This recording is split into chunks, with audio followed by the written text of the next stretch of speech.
Madeline, a very striking, beautiful child. I'd almost, if I want to better phrase, call her doll-like. She'd got very pretty, very, she's a very good child too, to interact with. She was very bright. You could have a lot of fun with Madeline. She was only 3 years old, yet people remembered her as a child with striking beauty, almost doll-like, and full of life. Madeleine McCann was not just another toddler on holiday. She was the heart of her family's trip, a bright little girl whose smile could light up the room. But on that May evening in 2007, inside a quiet holiday resort in Praia da Luz, Portugal, a single moment would set into motion one of the most haunting mysteries of our time. At the center of this story are two men, Jerry McCann, Madeleine's father, and David Payne, a close friend of the family. On the surface, they were ordinary vacationers, doctors enjoying a week abroad with friends, laughter, and shared meals. But beneath the calm exterior of this group, known as the Tapa Seven, questions were already beginning to brew, questions that, even nearly 2 decades later, have not been answered. Why did Jerry ask David Payne, of all people, to go to apartment 5A at exactly 6:30 p.m. to check on Kate and the children? What truly happened in that room during those minutes when a mother had just stepped out of the shower and 3 children sat alone in their pajamas drinking milk? Was it simply an act of trust between friends, or was it the moment where the line between innocence and suspicion was forever crossed? This is not just a story about a missing child. It is about trust given, trust broken, and a silence that has endured far too long. And tonight, we will return to those early hours, those fractured testimonies, and that one visit that no one can ever seem to explain. On May 3rd, 2007, Jerry McCann headed out for his evening tennis session at the Ocean Club Resort. It was supposed to be a simple hour of relaxation, a break from the demands of raising 3 young children under the age of 4. Before leaving, however, he asked David Payne, one of his closest friends on the trip, to stop by apartment 5A to check on Kate and the children. At first glance, this seemed harmless, even thoughtful, but in hindsight, it became one of the most questioned decisions of the entire case. Inside the apartment, Kate McCann had just finished showering. The children, Madeline, 3 years old, and her 2-year-old twin siblings, were seated in the living room, dressed in their pajamas, drinking milk and eating biscuits. For a brief period, they were alone and unsupervised, a fragile moment in which innocence and vulnerability intertwined. And it was at this precise time that David Payne arrived. What happened next should have been straightforward, but the testimonies that followed only deepened the mystery. There were 3 different versions of why Payne went to the apartment. In one version, he claimed Jerry asked him to check whether Kate was fine, with Jerry extending his tennis game. In another, it was said that Payne was supposed to help Kate bring the children down to the recreational area. And in a third, Payne himself insisted he had simply popped his head in to say hello, never asked by Jerry to do anything at all. 3 people, 3 conflicting stories, 1 crucial visit. The inconsistency shattered the timeline, creating cracks that investigators could never quite seal. And yet, the strangeness did not end there. In his interviews, David Payne repeated the details of this 6:30 p.m. visit over and over again with almost robotic precision. He described it as brief and uneventful, but the very repetition of those words became a red flag for investigators. Genuine memory, especially from chaotic or emotional nights, tends to be fragmented, uncertain, imperfect. But Payne's version was polished, consistent, rehearsed, almost like a script being performed rather than a memory being recalled. If there was truly nothing remarkable about that moment, why did he need to emphasize it so relentlessly? Why imprint it into the record with such force? To many, the answer was clear. This visit was not as ordinary as he wanted the world to believe. 2 years before Madeleine disappeared, another unsettling story had already been written into the background of this case. In September 2005, during a holiday in Majorca, doctors Catherine and Arul Gaspar joined the McCanns, David and Fiona Payne, and other families with young children. It was supposed to be a carefree trip, filled with dinners on the patio, laughter, and the easy comfort of close friends. But one evening, something happened that Catherine would never forget. She recalled sitting between Jerry McCann and David Payne as the conversation turned toward their children. In that moment, Payne made a gesture, described later as inappropriate, disturbing, and deeply out of place. Catherine did not need words to understand what was implied. The movement of his hands, the tone of his remark, left her stunned. In her own words, there seemed to be an explicit insinuation that she could not ignore. Her husband, Arul, also witnessed a similar gesture from Payne during that same trip. Though he could not recall the exact context, he described it simply as in very bad taste, the kind of thing that lingered long after the holiday ended. To both Catherine and Arul, the gestures were not a moment of misplaced humor. They suggested something far more troubling, a pattern.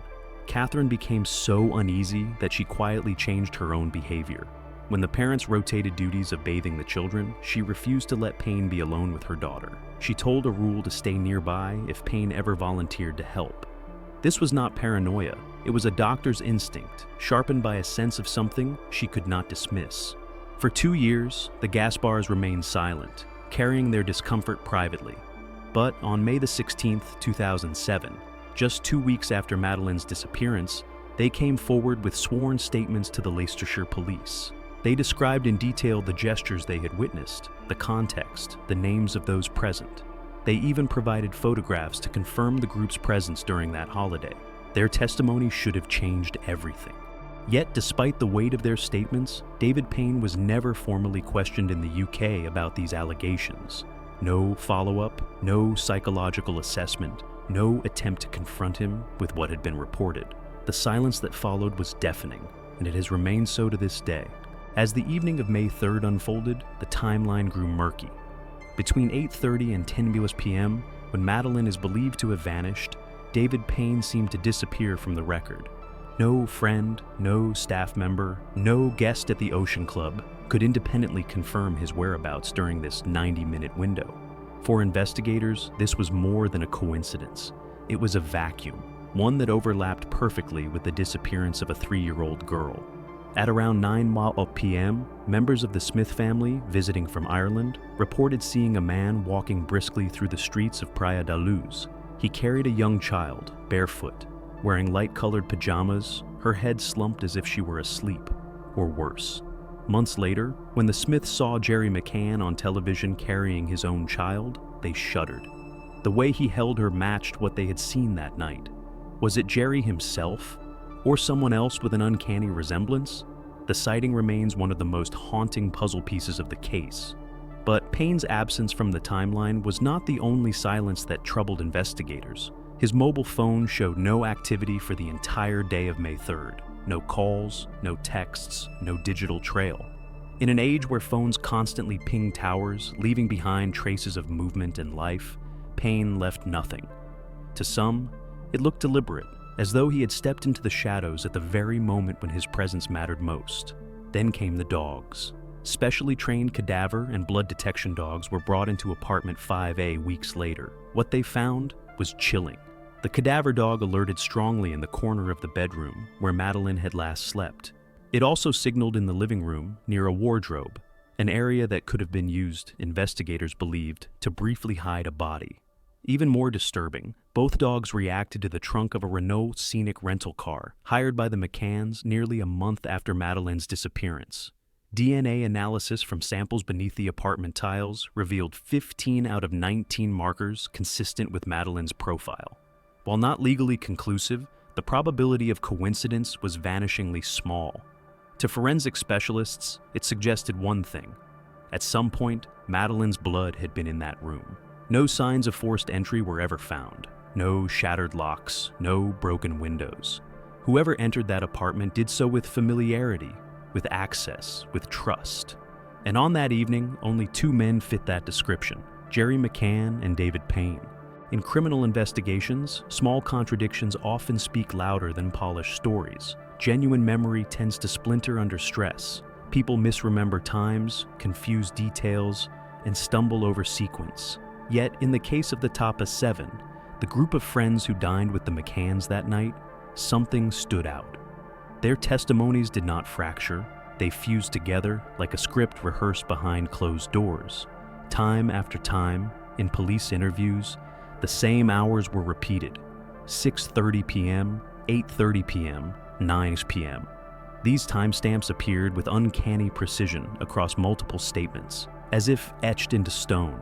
Each friend recalled when parents left the table to check on their children, when meals were ordered, when panic first erupted. The consistency was too perfect. Investigators began to ask, was this the truth or a strategy?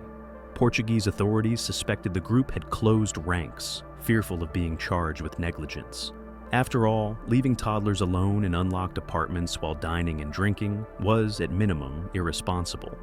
By aligning their stories, the Tapas 7 could present themselves as careful parents who checked regularly, rather than careless adults who abandoned their children to chance.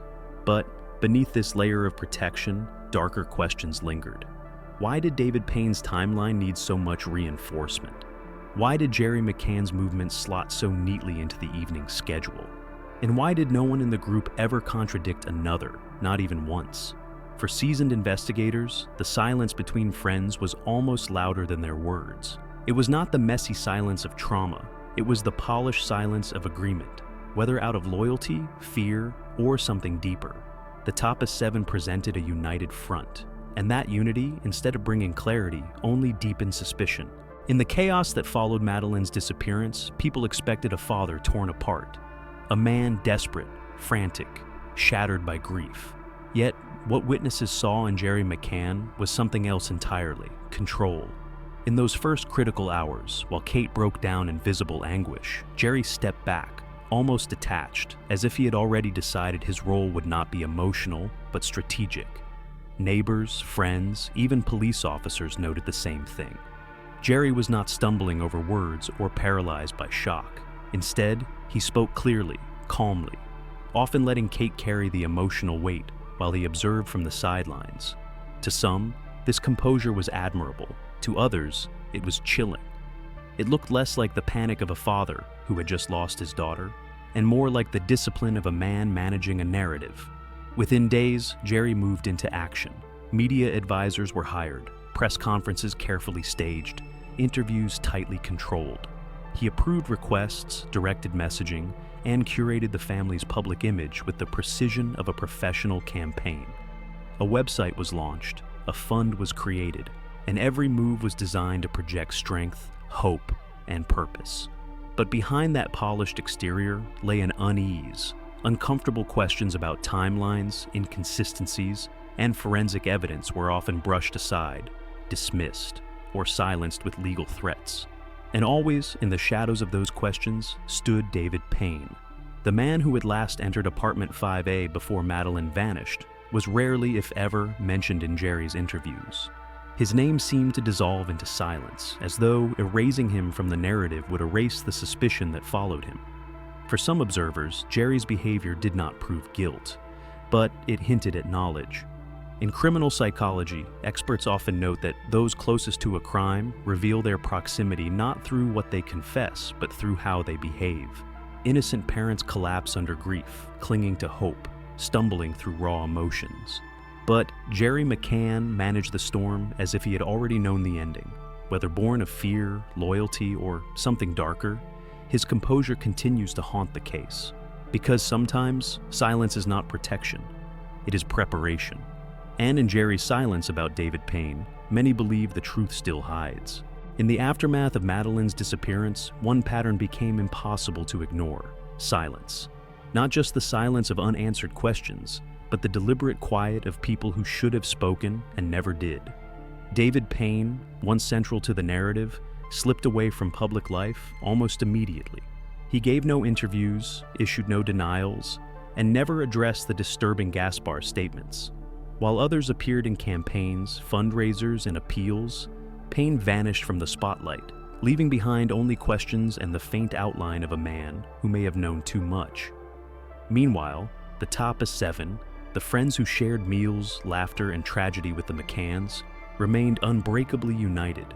Not one of them has ever contradicted the group's version of events. Not one has raised doubts in public, or even admitted to uncertainty. Their solidarity has held for nearly 2 decades, as if their silence was cemented not by chance, but by necessity. For some, the explanation is simple: fear of being branded negligent parents, fear of reputational ruin. fear of the media storm that would follow if anyone broke ranks. For others, the silence hints at something darker, a secret that, if spoken aloud, could destroy not just reputations, but lives. And then there is Jerry McCann, whose calm control and strategic presence continue to cast a long shadow.